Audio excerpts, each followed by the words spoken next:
everybody's getting their hand in this NIL stuff. Businesses, agents, parents.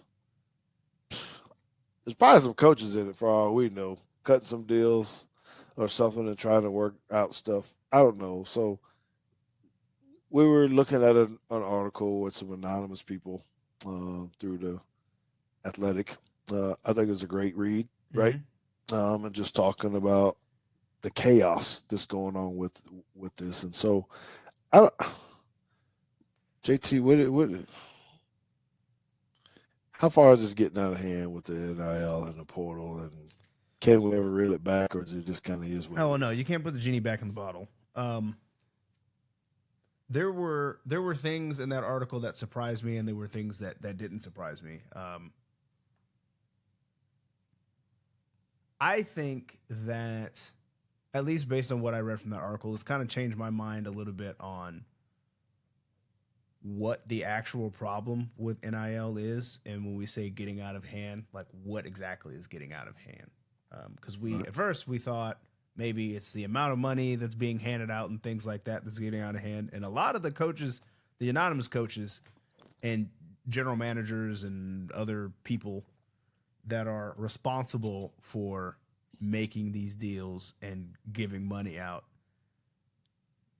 for the most part, it doesn't seem like they're actually trying to give out that much money. Because there were a lot of people that were like, yeah, these guys come here in here asking for, one source said some kid asked for $800,000, and he said, I thought the guy was messing with us, but he was serious, and we're not doing that. I don't. He's basically saying, I don't care how good he is, we're not paying that amount of money for anybody. And then he said, then he came down to half, to $400,000, and he was like, yeah, but that's still entirely too much for what position. They didn't say who the kid was or anything like that, but he was like, the position that he's trying to play and his market value didn't warrant 400 grand. So he was like, yeah, maybe somebody give it to him, but he ain't gonna play here. So I thought that was kind of interesting, that the coaches and collectives and all that kind of stuff still do have there is a sense of a market value. But how are you going to work that out now? I mean, it's not like, or maybe it is like being drafted. You kind of know where your money's going to fall, and then eventually, when you become a free agent, you're waiting for someone. Or so are you comparing yourself to Yeah, said well, transfer, and I that's got as that's many exactly what's tackles, and I happening, played. right? You got these guys asking their buddies how much they got and were offered and whatnot, and then they try to go from there and try to derive, what they think they can ask for.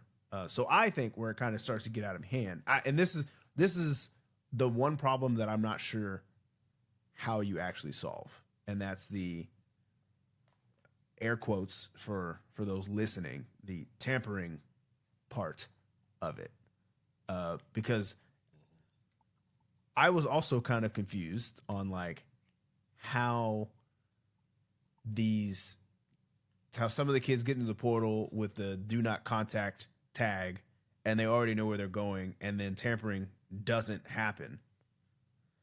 And then I realized after reading the article that yes, by the definition of what the NCAA calls tampering, it's Didn't not happen. what he said. What they're doing is they're calling a high school coach and saying, "Hey, if your guy ever jumps into the portal, we'd be interested in." And then the high school coach and goes and talks to the family member, and the family member tells the kid, or they call a former teammate or whatever. So the school never actually talks to the player. They talk to people who know the player, and information gets trickled down that way. And I don't know what rules you put in to prevent that. You really can't. It goes back to, I don't know. It's just another way to cheat, to try to get someone there. And that was really interesting to me too, because it still makes me think of the, lack of better words, the handlers, Those Mhm. people that were getting people on 7 teams, and they're not going to the recruiting visits with their coach or something. They got this other person who's an agent, but not really an agent. They're just kind of these people that they all know, that the coaches know, and so they're just going to call them and say, "Hey, let me know if this guy's thinking about moving." I mean, I think it's common in high school football, with transfers, kind of similarly. They're not getting paid, but I would imagine that they're probably getting some kickbacks to some of these handlers, people, or something, Well, I mean, they right? do have like some Agents legitimate, now. yeah, NIL agents, um, and that was also a kind of a eye opener too. Of like, they're saying that one of the guys said, you're dealing with like a high profile, a good player is going to have an agent, and a not so good player is going to have a parent. Basically, is what he was saying. So I think that's where the exploitation probably could come in, because you've got three levels, right? Or I guess four options. You have a real agent who knows what he's doing. You've got the parent who doesn't know what they're doing, probably. Remember that thought though. Don't forget to ask me about the parent because I don't want to cut off your other two. It will just make sure you remind me of that parent and how Yeah. they make money. The Okay. parent, who may or may not actually have the child's best interest at heart. They could just be looking for their own payday, because that happens apparently quite often. And then you have the player who might just be representing himself, who don't know nothing about nothing. And then you have these fake agents that are like their roommate, that are just making up numbers as they go, and not being able to do that at all. So you you can see how people can start being taken advantage of, um, when you're not really dealing with a professional. And you can also see from the other side how, if you have somebody who's inexperienced and doesn't know what they're doing, um, such as this unnamed general manager said, they host the kid. They said they don't like to talk money up front, because they don't want the kid on the visit just because of how much money they said they're going to offer him. So they bring him in, they show him all the stuff, and they wait a little bit. Then they come back with saying, "Hey, this is how much we can get you in the NIL money." And then the kid responds, "Don't worry about it. Talk to my agent instead. He'll handle all of it." The agent is some other college kid, and he says, "Yeah, we can get it done for $802,000." And the coach is like, "You know what? Never mind." Never mind. Right. Yeah. That's true. It's so much into that I don't even know how the kids navigate around this. What's up, coach? So I think what I wanted to say was a part before I forget, was about the parent. So I learned something in the article too, JT, that apparently collectives, the collectives part now are kind of negotiating money for the parents so that they can pay for their trips to the games if they can't afford Mm-hmm. the thing. I thought that was super interesting. It's kind of what you're talking about on who's other parents trying to take advantage of their kids. You know, um, so is this going to turn into like a what's the name of the little kid star that was trying to get out from under the I don't even know the real term of it. Where they had the rights to their money. I want to say it was Hannah Conservatorship? Mon. Yeah. It was So are you Britney gonna have? Spears. Yeah. So what? uh, Are we going to be having things like this, or you can't do it when you turn 18? Well, if you get it done before they turn 18, then I guess you got a little bit of leeway there. Um, but yeah, after they turn 18, it's much harder, I think. But it doesn't seem like it's out of the realm of possibility that a parent could influence their their child to sign that kind of Sign paperwork. this piece of paper. Well, because it's going to be a problem once it goes down into high school. Well, yeah, I mean, it happened to Michael Orr too, right? Well, allegedly, it happened to Michael Orr with his movie deal and him not getting paid for the movie about him and That's right. all that kind of stuff. I don't know, man. It just I'm just so taken aback on how much money is actually in this. And really, is it sustainable from the donor base? Is it really going to come to events like what they're trying to do in basketball? You know that Yeah. they're going to have to raise money off of Well, the we had 7 already on kind of 7 talked about tournaments this, you go right? to. With Caden Proctor and getting. I don't think. I don't think collectives are going to be around in this capacity as long as we might think. And I'd be interested to see kind of where Aaron Suttle's head might be with that, because even that article mentioned it, and I thought it was a great term of donor fatigue. And I didn't have that word in my arsenal before, but we talked about it when Caden Proctor transferred back from Iowa, and their collective had raised $100,000 for him to go there, and he goes there, he collects his paycheck, doesn't even show up to Yeah, practice and transfers back. And I'm like, yeah, so now how, if you're Iowa and you're the collective, how do you then ask your donors to do something similar again? Because they're like, yo, I don't know, I donated $2,000 and guy didn't even yeah, show up. So how do you then go back and ask that person to donate again? yeah. It's too hard. It's too hard. But I will say, and I had a pretty good source tell me this again. I hadn't necessarily heard it. Maybe it's out there somewhere, but it seems like um, that they're moving the NCAA in these collectives or the NILs. I don't think they can do it for the NILs. It has to be the collectives, but they're going to cap it, like Mm. a cap for schools. Hey, you can't, to try to protect them a little bit, that you got to come in under the cap. So people aren't just I wonder if it's going to be like uh, the NFL cap, or is it going to be like, start renegotiating your money. You mean no, extending your deals? yeah, To well, play I for eight wonder, like, years? is it going to be a hard cap like the NFL, or is it going to be one of those soft caps like the NBA, or is it going to be like that financial fair play thing that they have in soccer? Because the NFL is like, you cannot go over the cap and you have to renegotiate and do restructure and move money around, do all that kind of stuff. The NBA is just, hey, we have a cap, and if you go over it, you got to pay this luxury tax for paying more. And then the financial fair play thing for all the soccer fans out there is like, it's like a rolling budget. You can't be in a deficit of X amount of dollars over a 3-year period. So what teams do is they try to bring in more ad revenue and jersey sales and whatnot. Because let's say it's just to make numbers easy, you can't spend more than $100 million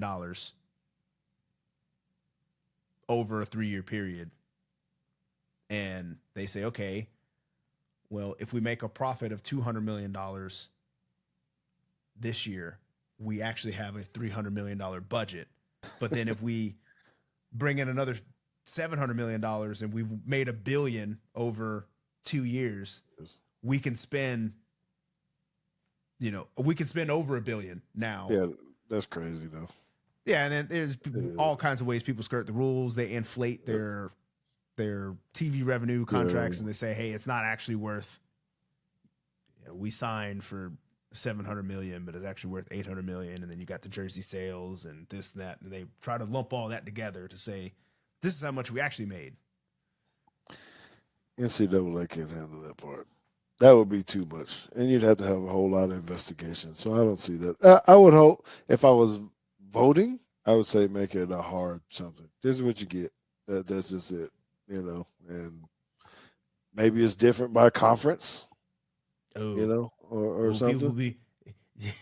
I mean, that makes sense, but I think I think you would be driving the Big Ten and SEC to be like, yeah, we're just not participating in this NCAA thing anymore. That's not a thing we do. They almost there. I know. That's what I'm saying. To me, that's what I'm saying. The NCAA probably should just hang it up and be like, look, get out. Y'all just go do something else. We're gonna worry about these. The new D1 is just gonna be FCS, and we're gonna keep our playoff that we've been doing, and we'll have D2 and D3. All of you FBS schools, go do something else. Just get out. I mean, it's gonna come to that, man. These conferences go. ACC about to be gone soon. There's gonna be 3 major conferences, and then I don't know what's gonna happen from there. Well, it might just be 2 because if what I don't know if it's credible or not, and so I won't put his name out there who said it, but he said that he was hearing rumors that Kansas is looking. He's been hearing rumors that Kansas is looking to get into the SEC within the next 2 to 3 years. They're trying to get their basketball team out of the Big 12. Yeah, I could see that. But I don't know, man. But either way, it's all good. I just hopefully somebody will try to figure out a way, whether it's the government, someone the NCAA, coaches union. I don't know what they got to do. They got to do something to get this stuff in order because I don't think the government should save the NCAA. they've already gone to Capitol Hill or whatever and asking for help. Because can you imagine what this is going to look like in 2 years? I mean, yeah, but I mean, this is they did it to themselves. They had many a years to. Ever since Ed O'Bannon had that lawsuit, that should have been like, okay, let's go ahead and start trying to figure out how we're going to do this. Because you didn't even have to get to this solution. I think if they would have allowed, giving you that half step to make it look like that you compromised and allowed the NIL thing with some rules around it, it probably would have stopped there, at least for a while. Maybe eventually it would have gotten here, but it wouldn't have gotten here overnight.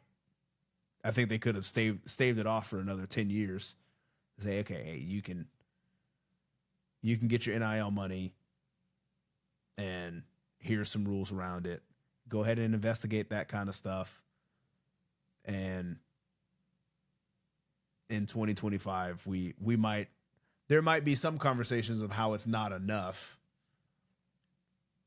but they should have just given the profit sharing off the damn thing. They should have did 3 things. If we sell some of your jerseys, you get X%. Yeah, I don't even know how that wasn't a thing to begin with. I don't even know. Yeah. I don't even know how that's legal to not do. Yeah, you got your name on it, you get something. Regardless of if you're in the video, you're in the. You're in the March Madness commercial with your name on the back, and somehow you can't.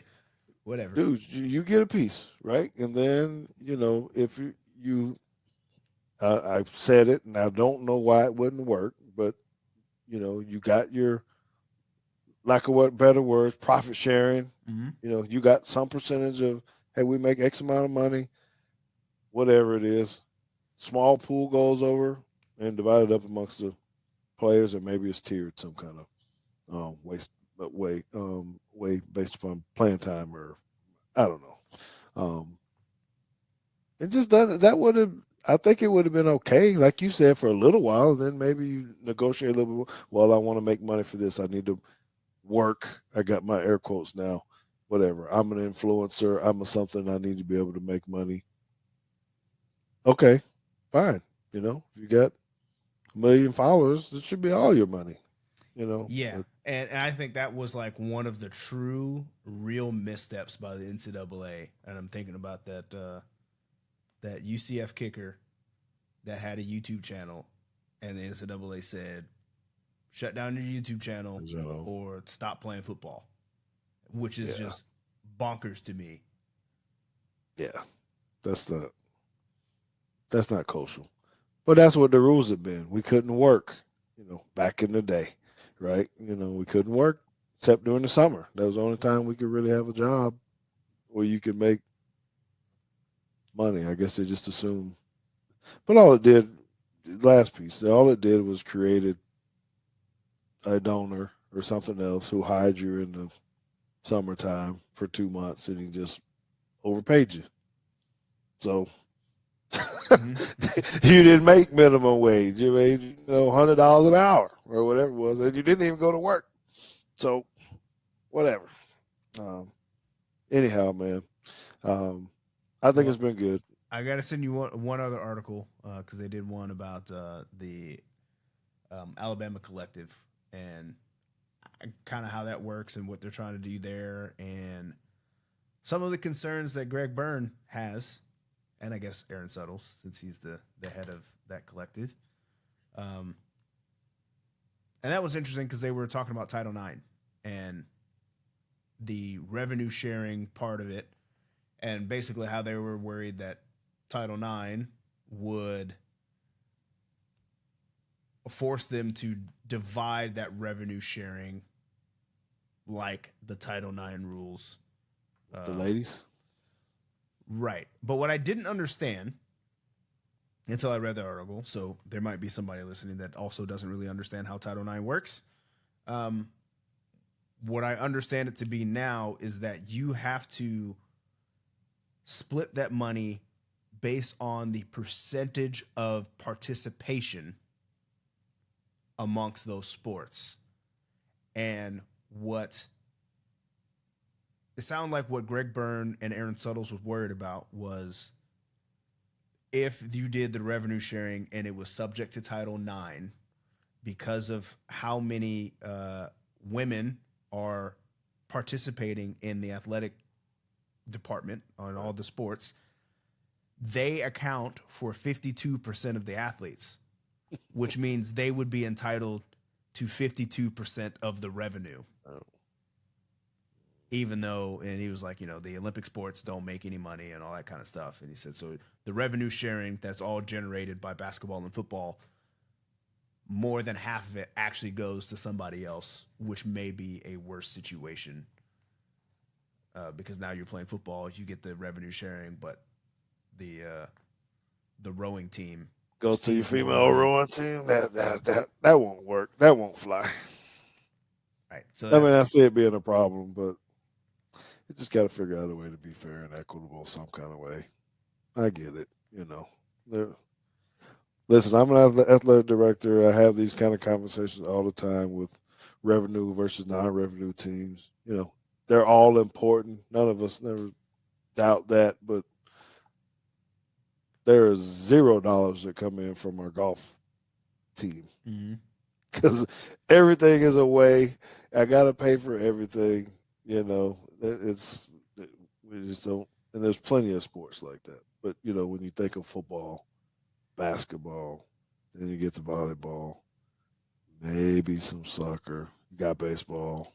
At least you might can get some gate or some concession or something. But tennis, nah, no, it doesn't. $0. It's all expense. And someone, I think the coach doesn't really understand. Well, our budgets are smaller. Well, yeah, but guess who's carrying you? Our football team, and our basketball team, the revenue building sports. So it's complicated. We get it.